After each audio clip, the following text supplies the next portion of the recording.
Logan the Layman Critic here. I thought we'd try something different today. I'm going to put on my Layman Gamer hat and play one of my favorite games, Castlevania. And figured while we do this, I'd talk about this game, talk about Dracula, talk about Dracula is in the book, Dracula the films. I've made no secret of my love for that character, for the films. I've obviously got a I think that my longest video on YouTube. Oh, I missed my secret. My longest video on my channel is going over the Hammer Dracula series, which is my favorite incarnation of the character, probably. And whatever happens to come to the top of my head, I guess we'll talk about on here. I got a lot to say, so let's have a go at it, right? I mean, I guess I'm already started, right?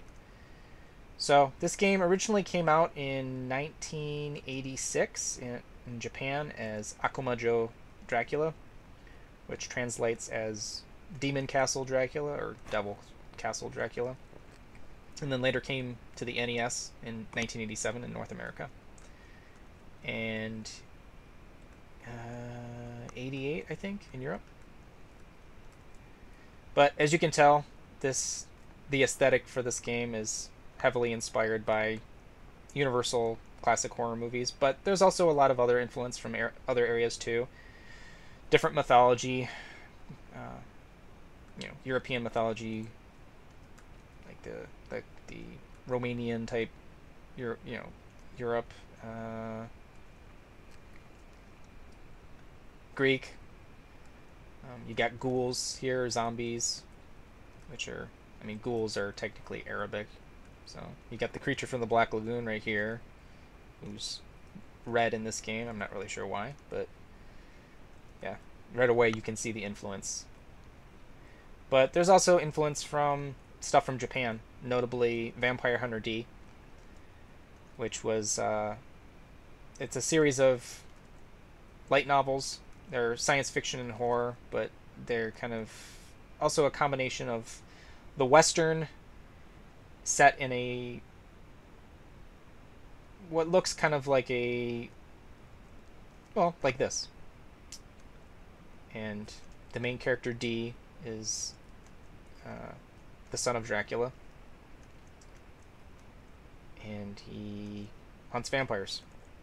And there's a lot of similarities between the film Vampire Hunter D and this game, although Koji Igarashi, who was the creative force for the Castlevania series for a number of years, he denied that there was any connection. Although he wasn't present, he wasn't working on these games, so I'm not really sure if it's fair for him to speak for the creative team at this era. But nevertheless, I can point out other references to Vampire Hunter D in here as we're going forward. They'll pop up. But there's a reference to, I'm not entirely sure. I think there's a reference to Stoker's novel coming up here. It's actually throughout the game, but here we go. You see that little treasure that popped up? It was hidden in the ground. I think, and I'm not 100% sure, I've never read it anywhere, I'm making an assumption that is a reference to Bram Stoker's original novel. Now, there's a section in the book where Jonathan Harker, the protagonist, as he's riding the carriage to Castle Dracula, there's a flame that comes up out of the ground mysteriously. There's no explanation for it whatsoever until he asks Dracula about it later, and the Count explains that a certain day in the year, flames will pop up across areas where treasure was buried long ago. Now, if you noticed, that was a treasure that I just picked up that was hidden under the ground. It might not be from the book. I could just be making assumptions. But there's a surprising amount of references to Stoker's book in these games, more than you would think, just because I think most people they look at the visual aspect of this game and think, oh, okay, well, it's entirely inspired by films. And I think probably most of it is. But that doesn't mean the book doesn't have any sort of influence. Notably, Castlevania Bloodlines. One of the main characters, he's the son of a character that's from the book, who I think up until that point hadn't really been used in many adaptations of Dracula. He was kind of an obscure character, Quincy Morris. He was a Texan. He almost never appears in the film adaptations. And if he does, he's usually wow. That usually doesn't happen to me. Usually what happens is when he does appear, he's kind of combined with another character. I'm trying to think. He was in Jesus Franco's adaptation. He kept his name, but he was kind of combined with Arthur. And then there was also the BBC special, the miniseries from the 70s, where his name is they literally combined the character and like his name. He becomes Quincy Homewood.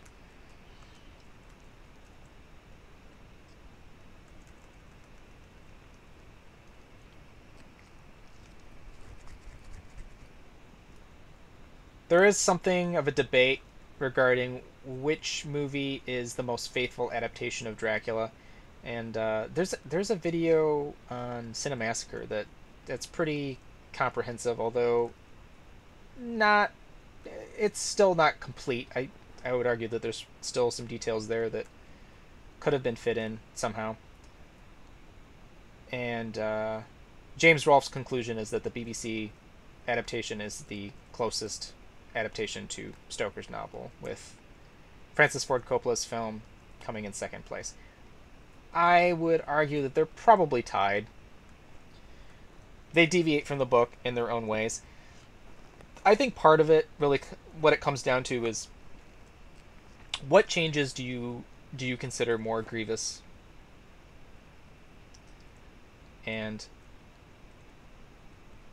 or necessary, for that matter.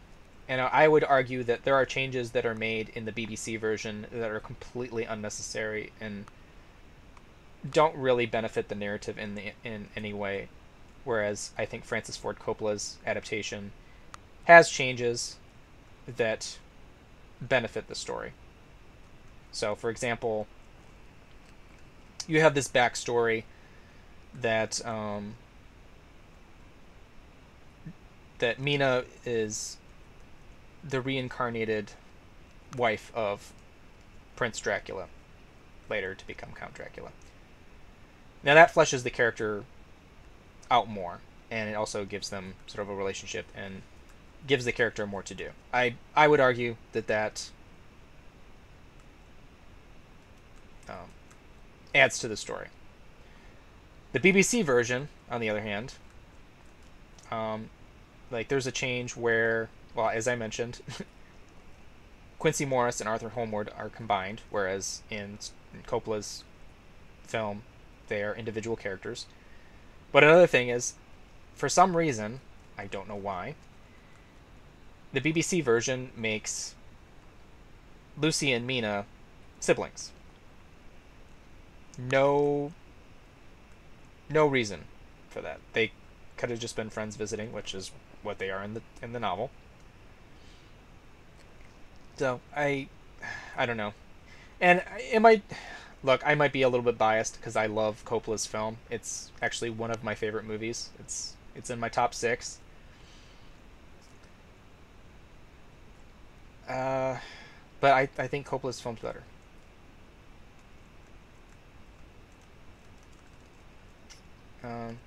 But I think that as far as actors that have played Dracula the closest to Stoker's description, his characterization, I don't think you get better than Christopher Lee. And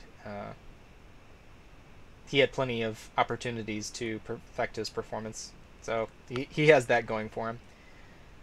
But he did a film for Jesus Franco in 1970.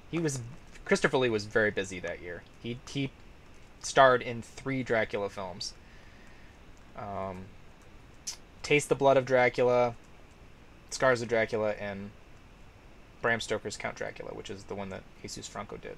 Now that film, he jumped on board that film because he was given the promise that it would be a faithful adaptation of Stoker's work, and which is all he ever wanted. It was one of the reasons that, I mean, that and not getting paid enough was that was one of the reasons why he hated coming back to do the sequels for Hammer Studios.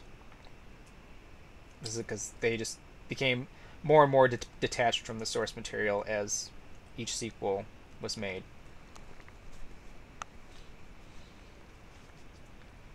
But in the case with Jesus Franco, he actually got to play the character like he was delivering dialogue, like speeches, straight out of the book. He got to play the character and look just like he does in the book.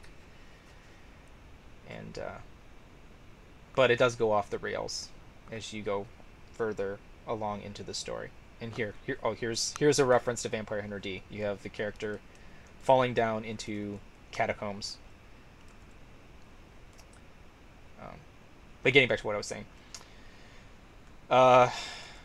yeah, and I like Jesus Franco's film. There's a lot to appreciate there, but it's very low budget. It was shot in Spain, which the architecture doesn't look Victorian. But there's the cast is all pretty solid. You got Klaus Kinski playing Renfield, and I don't think he has any dialogue whatsoever in that movie, but he really makes it work. I mean, that guy was insane. If you don't know anything about Klaus Kinski, I recommend reading about him. He wasn't a nice guy. But yeah, you had Klaus Kinski. You had for the women, you had I think her name's Maria Rome. She played Mina. She does a pretty good job. Soledad Miranda, who played Lucy, beautiful girl.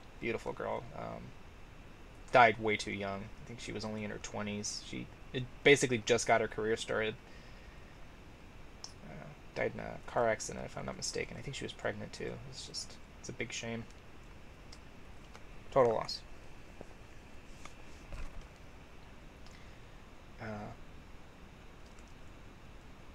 It's got atmosphere. I think there is one thing with Dracula with Christopher Lee in that film.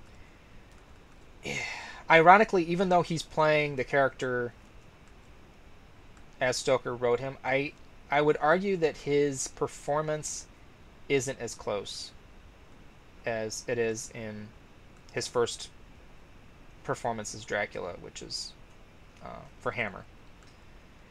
He's much more cordial in Horror of Dracula. He doesn't have anywhere near as much dialogue as he does in the film with Franco, but that first scene in Horror of Dracula where he's speaking with Harker and he's quite friendly. He's more detached in Franco's film, which I don't think that doesn't feel as close to Stoker to me. If they were able to make a movie where you were able to combine that cordiality from Horror of Dracula and put it into Franco's film, I think you would have the perfect Dracula performance. But as it is, I still think he's the most faithful. Here we go. Is it a dungeon? Looks like it. Or is it a lab as you get further along?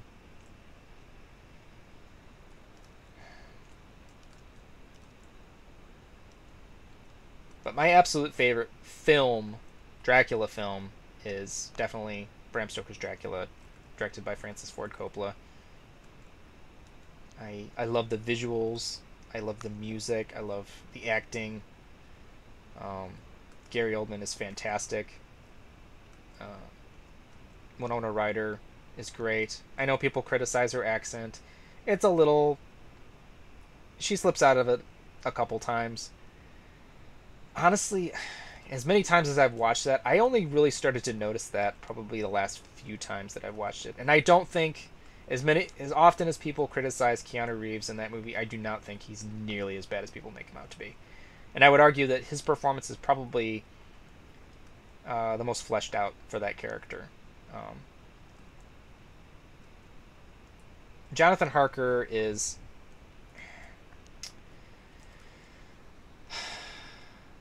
he's always made out to be kind of a boring character, and I would argue that he's actually the most compelling in the novel.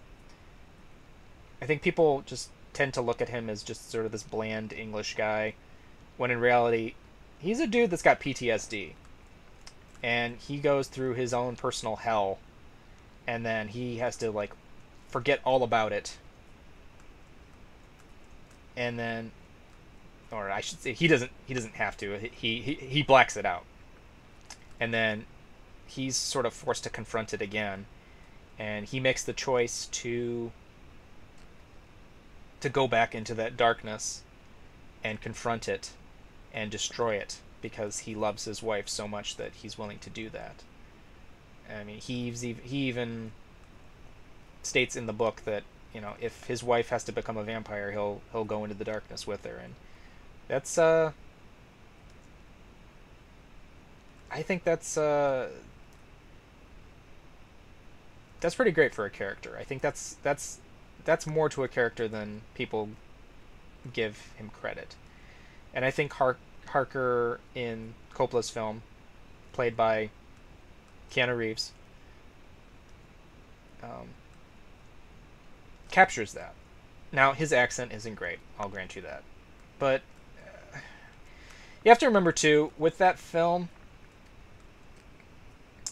everything is loud. Everything is being played like an opera. Everything is over the top. Everything is dramatic. It's like a play.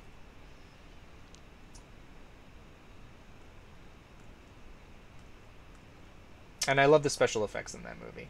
Like, it's all there's no CG in that film at all. It's all trick photography. It's all forced perspective, projection.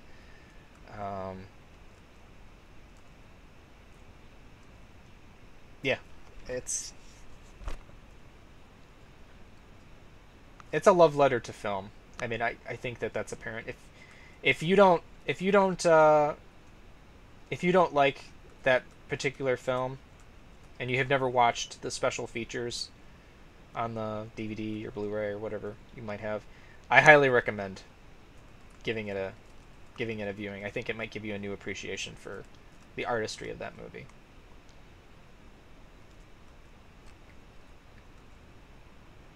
I guess one thing I don't care for, and it's really, I mean, it's not unique to that movie. I think it's sort of pervasive in every Dracula film, is it is overly sexualized. I think that's a big problem with films adapting, well, anything really at this point, is this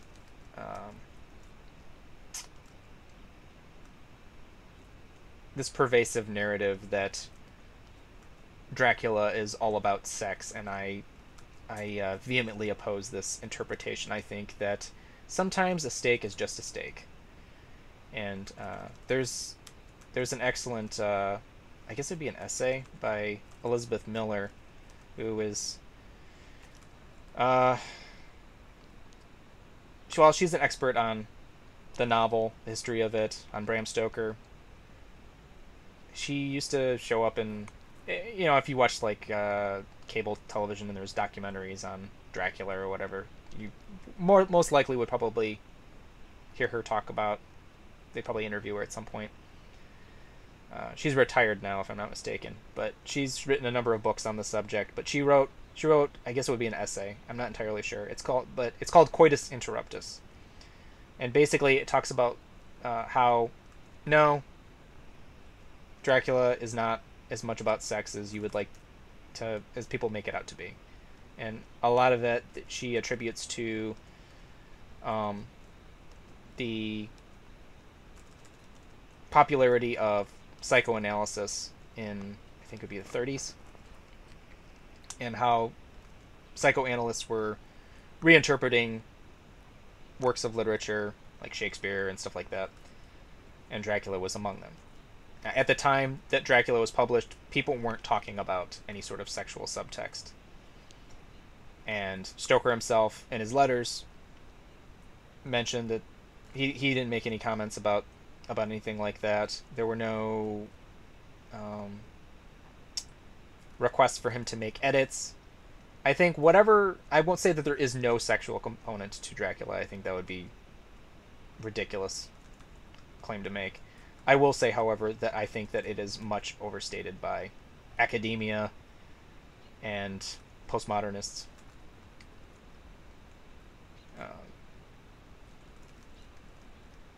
That said, I do think that it's allowed the character to have longevity in a way that he might not have otherwise. Here we are, almost to the count. Now here's something interesting. Even though all the monsters up until this point, when you look at Frankenstein's monster, it looks like the universal incarnation, creature from the Black Lagoon. This Dracula looks more like Christopher Lee to me. I think just the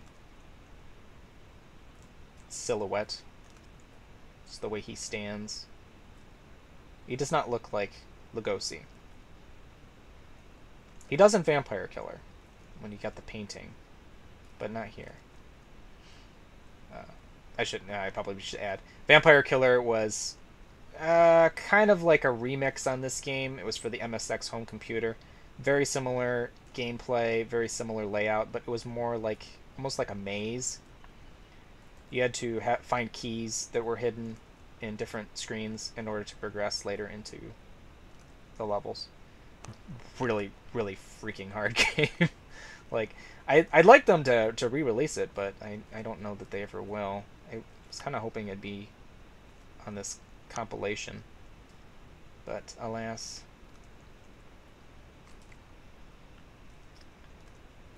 And we got another little interesting bit of trivia here. I love that. How did that get past the censors? Decapitation. Okay, so that right there, you just saw, like, I lopped his head off and then his body came apart. According to, I don't know who, somebody on the team, they were talking about that this is not Dracula transforming.